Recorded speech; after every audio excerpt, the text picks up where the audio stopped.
Hi, this is KJ7OKW, Dead Ham Walking. As you can see, I'm not in Montana at the moment. I'm in sunny Southern California with a bit of wind. I'm visiting grandkids, and with the couple days I have, I brought my radio with me. I don't have time to do a park or a summit, but I do have time to set my radio up and do some chasing.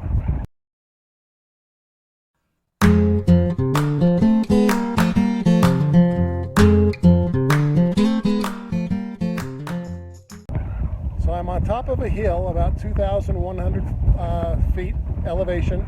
I can look down to the ocean on one side, and behind me you can see the valley that Interstate 15 runs through. So I'm going to set up my antenna and my radio today, and tomorrow as the sun is rising, I'm going to get up and see who I can catch during the twilight on parks and on peaks. The property here has a high point in the back corner of the lot. I'll set my antenna up there and string it down the side of the fence. On either side of me, I can see down into the valley below. It should be a good position to get some contacts. Good morning. It's just before sunrise here in Temecula, California, and it's cold. The wind picked up. We got high wind warnings all day, but I'm still up here. I'm going to see who I can chase before the sun comes up. And as you can see, I got my jacket on. I'm all hunkered down behind this fence here. Let me show you my setup real quick. Let's flip this around. Got my Elecraft KX3 connected. I got a counterpoise going to the south of me. As you can see, I got my other phone. I'm going to look up the POTA spots. Probably going to pick up some parks on the East Coast. And this orange wire is my antenna. It's just a plain wire. No transformer, no unan, no ballon.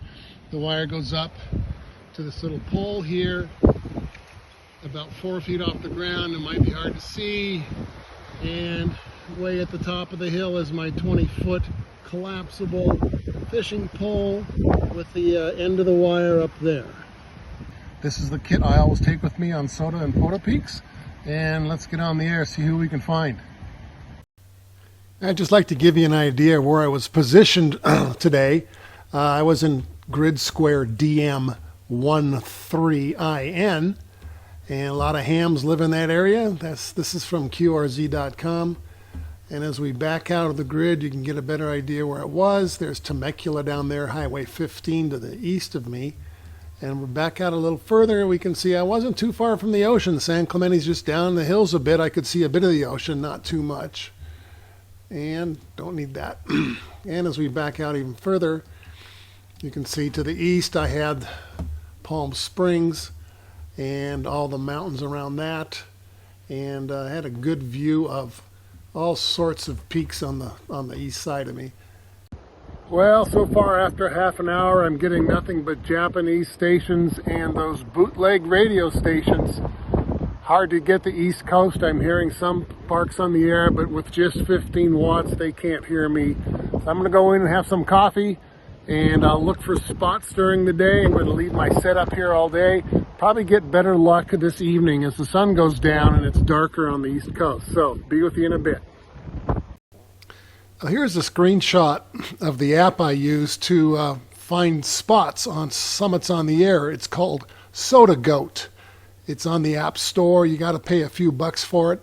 But every time someone gets spotted on summits on the air, it'll give you a little alert, and you can check the screen to see who's on. So I was using this during the day because I wasn't up on that hill all day long. I had to go down and see the grandkids. So every now and then my phone would squawk and I'd check it, and there were certain summits that had come up that I wouldn't do. For example, down here somebody's on FM on 2 meters in Virginia or somewhere too far away for me to even attempt. So I wouldn't bother going up to the radio on something like this. But if it was something more reasonable for me, like in California, on 7.27, I'm in California, so I probably could have got that one. This is not a screenshot for the day I was working, but this is just to show you what the app looks like. It's very handy, and you can tell it, you can make all sorts of settings on what to alert you for and what not to alert you for, and I use it exclusively. But this is how I was able to do my radio and be part of the family at the same time. Okay. Okay, it's about 10 o'clock in the morning here in Southern California. The bands are a little more active. We've got a national QSO party going, so I've picked up a couple of those. See my logbook here. Got a couple parks and no summits yet. The bands are opening up a bit. I'm going to go back in for a while, and we'll try again a little later this afternoon. Well, it's 5 o'clock. I'm going to give this one last shot. The sun's starting to go down. I've gotten about 10 contacts throughout the day. It's been fun being a chaser. The only thing that was a little frustrating is when I was in a pileup, but being a chaser and waiting my turn to get heard by the person at the park. And by the time my turn came around, they couldn't hear me at all. So I wasted a good 15 minutes waiting for my spot and never got it. But I guess that's part of the game. There, the sun is setting in the west. Twilight's coming. It's gray time, gray zone. Let's see what we can do. Okay, here's a highlight of how I did today. I got 9 contacts. We start off at the bottom here. I really didn't get anything at the crack of dawn except for those Japanese stations and those bootleg radio stations. I got my first contact about 10 o'clock from KF7NP. He was over in Arizona on a peak, so I chased him. And then it got cold. I went inside for a while, came back around 11, so between 11 and 12, 15 or so is when I got most of my stations. Got a couple confirmed already. Did quite well. You can see how far I got. I got as far away as 2,200 miles here and 2,400 miles there up in Alaska. So I was quite impressed with that, being I only was pushing 15 watts. And then a couple hours later, I got a couple more. And at dusk, when the sun was setting, I actually got nothing. It turns out that everybody who was on a peak had gone home, which makes sense. You don't want to be on a peak and trying to get back down to your car when it's turning dark. So most of the people on summits had already gone home.